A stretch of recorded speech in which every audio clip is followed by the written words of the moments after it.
اپنے مرضی کے حکمران بٹھا کر انہوں نے پھر ان کو ایک نیا ڈر دیا کہ آپ کو اس ملک سے خطرہ ہے، آپ کو اس ملک سے خطرہ ہے، آپ کی حکومت کو ہم سیکیور کریں گے، اور پھر سیکیورٹی کا ذمہ بھی خود اٹھایا۔ جب سیکیورٹی کا ذمہ اٹھایا، ان کی وسائل پہ قبضہ کیا، ان کے پیسوں کو استعمال کرتے ہوئے وہاں پر انہوں نے اپنے اڈے بنائے کہ ہم آپ کی یہاں بیٹھ کر حفاظت کریں گے۔ اس پورے پیریڈ کے دوران میں انہوں نے پوری امت مسلمہ کے کوئی ملک ایسا نہیں جہاں پر انہوں نے اپنے اڈے نہیں بنائے۔ پیسہ مسلمانوں کا، وسائل مسلمانوں کے، انرجی مسلمانوں کی، اور وہ جا کے آرام سے بیٹھ گئے کہ ہم آپ کو سیکیورٹی دیں گے۔ کن سے؟ انہی گروپ سے، انہی مسلمانوں سے۔ تو یہ آپس میں اتنے لڑتے رہے، نعرے مارتے رہے، جلوس نکالتے رہے، جذباتی تقریریں کرتے رہے، لٹریچرز انہوں نے پھیلایا، اور ایک دوسرے کے خلاف لڑ کر اتنے مسلمان مرے کہ جتنے شاید کہ اسرائیل نے فلسطین میں نہیں مارے ہوں گے۔ میں یہ آپ کو حقیقتاً کہہ سکتا ہوں کہ یہ ایک بڑی تلخ حقیقت ہے کہ اسرائیل نے یا امریکہ نے جتنی جنگیں لڑی ہیں نا، اتنے مسلمان اس میں شاید نہیں مرے ہوں گے لوگ جتنے مسلمان آپس میں لڑ کر ایک دوسرے کو مارتے ہیں۔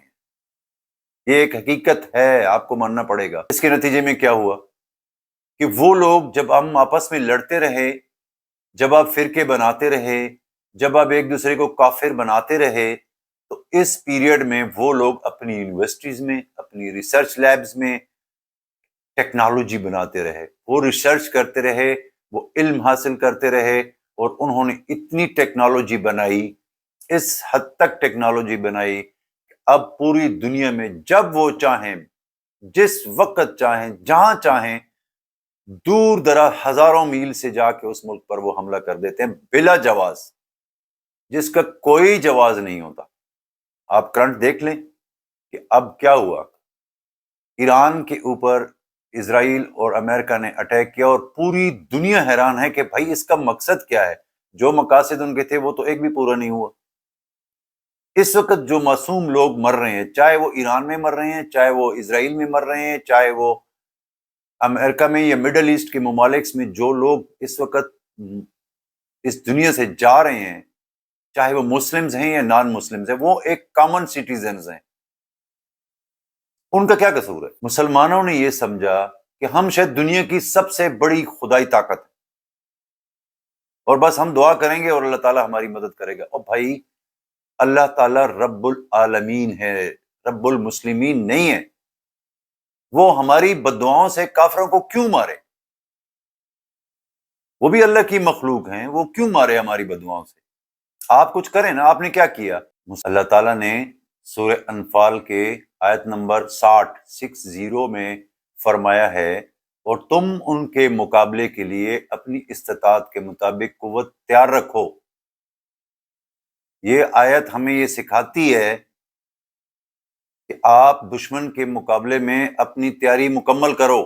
ہم صرف دعائیں دیتے رہیں، بد دعائیں دیتے رہیں، مسجدوں میں نفرت انگیز تقریریں کریں، اس کو کافر بولیں، اس کو کافر بولیں، اس کو کافر بولیں، اس کی مسجد میں نہ جاؤ، اس کے پیچھے نماز نہ پڑھو، یہ اس فرقے کا ہے، یہ اس فرقے کا ہے، اور اس کے مقابلے میں وہ آپ کے لیے ایٹم بم بناتے رہے، آپ کے لیے سپر سونکس ایئر کرافٹ بناتے رہے، آپ کے لیے جدید ایئر ڈیفنس سسٹم بناتے رہے، آپ کے لیے اے آئی ٹیکنالوجی بناتے رہے، اور آج پوری امت مسلمہ جو ہے نا ان کے قبضے میں ہے۔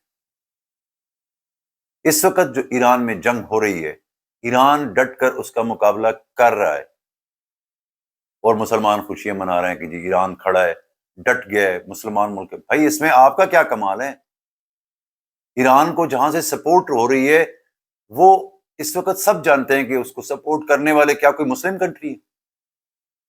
ایران کو اس وقت جو سپورٹ ہو رہی، 14 دن جنگ کے ہو گئے ہیں، 14 دن کی جنگ میں جو وہ مار دے رہا ہے اسرائیل کو اور امریکہ کو، جو ڈیمیج کر رہا ہے، کیا وہ کوئی مسلم ملک اس کی امداد کر رہا ہے؟ تو انٹرنیشنل نیوز پہ اس وقت چل رہی ہیں، اس میں تو چین اور رشیا ہی ہے جو اس کو بیک اینڈ سپورٹ دے رہے ہیں. وہ اس میں آپ کا کیا کمال ہے؟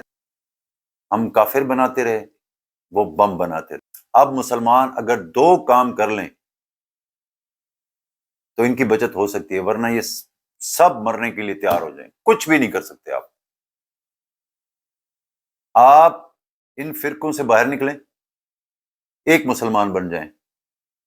کوئی شیعہ، کوئی سنی، کوئی وہابی، کوئی دیوبند، بریلوی، وہ اور یہ اور وہ، ان کو چھوڑیں، ایک مسجد بنائیں، ایک مسلمان بن جائیں، تو آپ کے لیے آج بھی فرشتے مدد کو آ سکتے ہیں، ورنہ آپ بم کھانے کے لیے ریڈی ہو جائیں.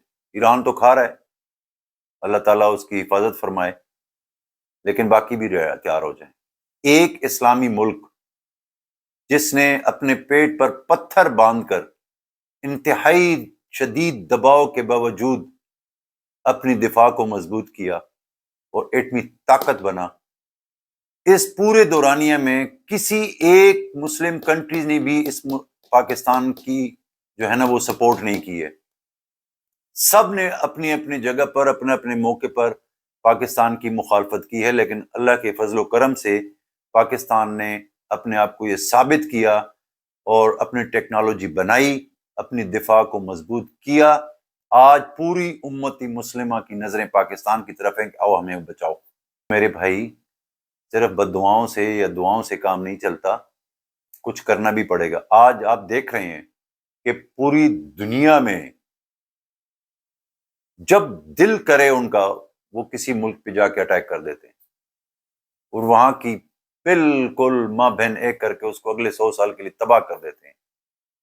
کوئی پوچھنے والا ہے؟ اور ہماری نظریں اس وقت بھی اپنی غلطیوں اور کوتاہیوں پر نہیں ہیں. اس وقت بھی ہماری امیدیں رشیا اور چائنا سے ہیں. آر دے مسلم؟